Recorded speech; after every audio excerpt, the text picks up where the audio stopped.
Hey guys, welcome back. I am continuing the project on my 2003 Ram 2500 with the Cummins 5.9 diesel, and it does have the NV5600 6-speed manual transmission.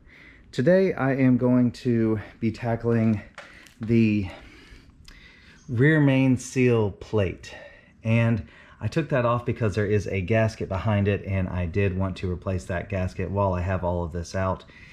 And I will be continuing on with the O-ring behind the adapter plate and all that, but for now I need to concentrate on this plate right here. I have already cleaned it up.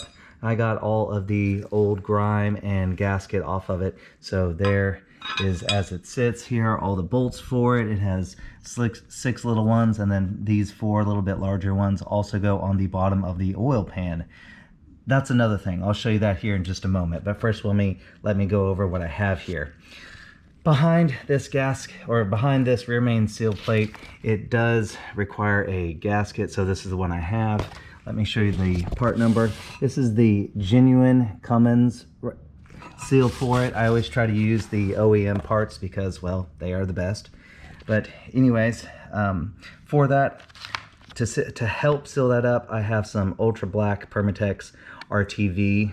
This is specifically for, you know, oil pans, and it's oil resistant, so definitely when I want a oil resistant RTV. And then this right here, you can order a genuine Cummins rear main seal with this.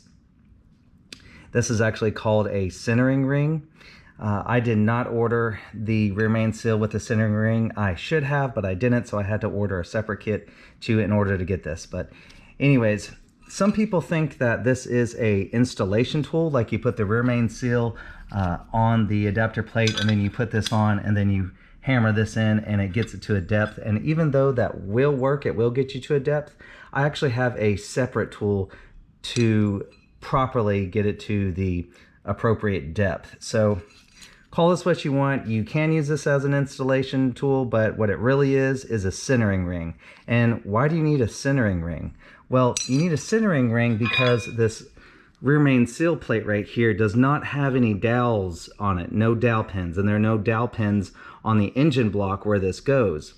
And that could be a problem because you don't want your rear main seal. It could even be thousandths of an inch off, and it would enable a leak around your rear main seal. You definitely don't want that. So what this does is whenever you put this plate on and the appropriate gasket and RTV, which I'm going to get to next, you put this centering ring on there, and this goes over the crank right here, and this centers it perfectly. So you have to have it perfectly centered. So that's the whole point of this tool right here. All right, guys, so let me show you how this works. So we are going to put on I'm just mocking this up. So you put the plate on, and then you put the centering ring on like that, and then that will center the plate exactly on the crank. So whenever you put the rear main seal on, it will not be, you know, even a thousandth of an inch from one end to the other. It will be perfectly straight. So that's the whole point of this centering ring right here, is to get it on there perfectly centered. So I'm going to take this off right here, and let me show you what we're working with here. So you can see that I have the oil pan gasket on right here, but whenever I took that plate off, you know, I don't know how long this gasket has been on here. I did not replace this gasket myself, the previous owner did. So it clipped off a little bit, or some of it broke off. There's a break off right there, and then some in this corner right there. So obviously that's not great, that's not good. To change the oil pan gasket, you have to raise the whole engine, and with, you know, with the lift and all that, I don't have all that, you know, in my arsenal right now, so I'm not going to tackle that job, but I am going to fill in these holes with some of that ultra black RTV. So that's going to fill in this. I'm going to try to put it underneath the remaining gasket, and I'm also going to put it on top of the gasket, and then obviously I'm going to put it a little bit heavier where there is some missing oil pan gasket. So that's my plan for that. Also, with this Cummins gasket right here. You can see it does have these beads right here on it. This end goes on the, well, it just fell out, but that end goes on the actual plate on the back of this rear main seal plate right here. So the part that touches the engine block, which is right here, I am going to also put down an additional RTV bead on the engine block where that gasket goes. So I'm going to put it on the block and down here. But as most of you probably already know, RTV does not stick to oily surfaces. So even though I have already cleaned this down once before, this is a new day, and this is the cam right here. It has been leaking some oil down here. Some oil has saturated this gasket once again. So that's why I have my brake cleaner. I'm going to go ahead and brake clean all this down, especially right here. Try to get all of this oil residue out. Try to clean it with my microfiber cloth and clean it as best as I can before I start this RTV job.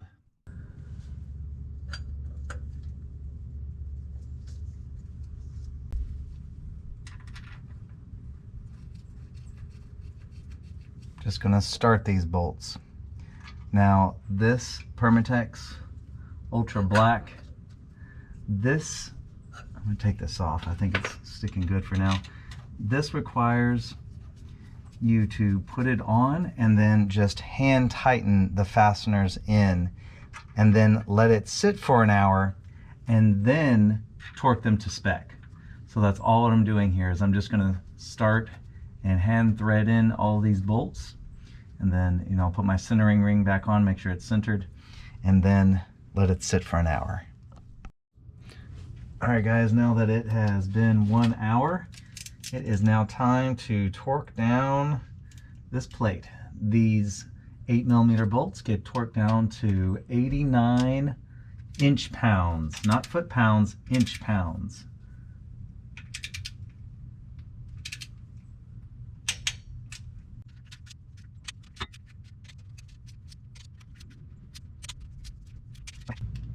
These oil pan bolts get torqued down to 21 foot-pounds.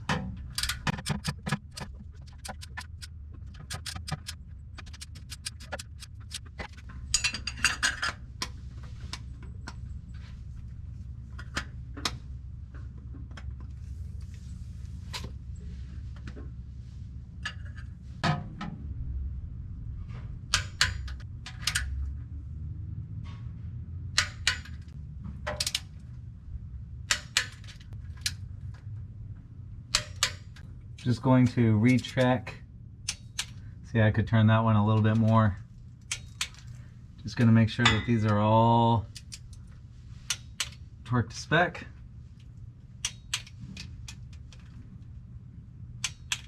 Each of these I'm able to go in a little bit further. So there we go. I'm going to clean this up a little bit and then we'll be done torquing this down. And as you can see, the centering ring perfectly on there, nice and centered. All right, now that we have the rear main seal plate torqued to spec and we're all done with that, it's nice and sealed. Now I'm going to put back on the transmission adapter plate. But before I do that, I of course want to replace this seal. I believe mine was leaking. Here is the genuine Cummins part number. This is the brand new one. There it is right there. So all we are going to do is just put that in like that. It will just fit in the hole, and then we can torque this adapter plate down to spec. All right guys, it is now time to mount the adapter plate. I have the new seal on, so here we go. It does have dowel pins on it, so I'm going to try to line those up first. It's looking good. I'll take a bolt. Just going to get these started.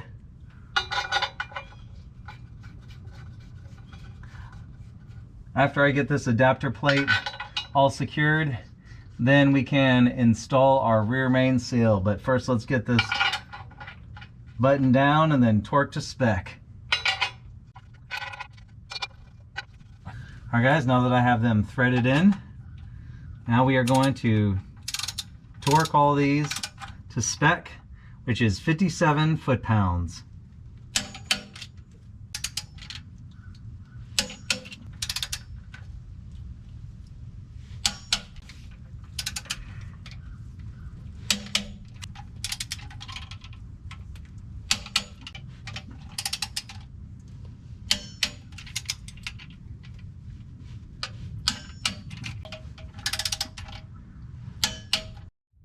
All right, here is the genuine Cummins rear main seal. This is the one without the centering ring. So if you want the centering ring, that is a different part number. But if you just want the rear main seal, this is it. In order to install this one, this is the tool what I'm going to use. This makes it to where this installs the rear main seal into a proper depth, and it comes with this hardware. I got this off of, I believe it was Torque King 4x4. So I'm going to go ahead and set this up. Okay guys, I have the new rear main seal. So it does have this plastic ring on here. That is a sleeve to help you install it. So I'm just pushing it in evenly with my fingers here, and this is just to get it started. So it is being a little difficult here. I've already cleaned the crankshaft. It has no debris or oil or anything on it at all like that. So now this plastic seal helps you get it started, and then you can try to get it on there evenly with your... So this is being more difficult than I thought it would.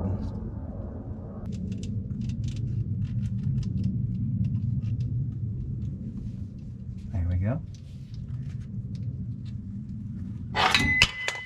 All right, so I put a little bit of soapy water. It did say that not to use any lubricant or anything like that, as in like oil or anything like that, but it did say that you could use a soapy water solution. So I used some of my all-purpose cleaner, and now I am going to attempt to put the rear main seal in just to get it started. Okay, that's looking good there. Okay, so now I'm going to remove the seal starter. All right, now we are going to screw in these two studs here. All right, now we are going to tighten these evenly until the tool here bottoms out completely and sets the rear main seal to depth.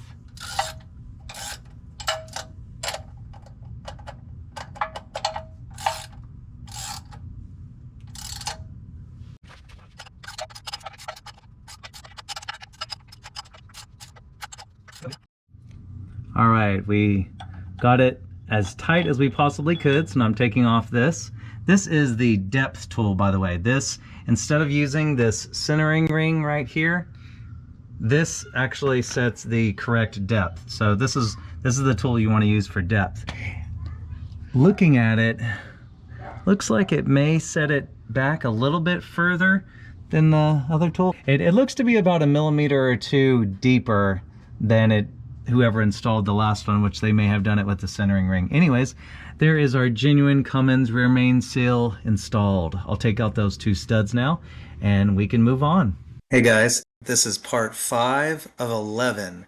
So this whole job I did in 11 different parts, and I'm going to release a new part each week. So be sure to tune in next week to part 6. Thanks for watching.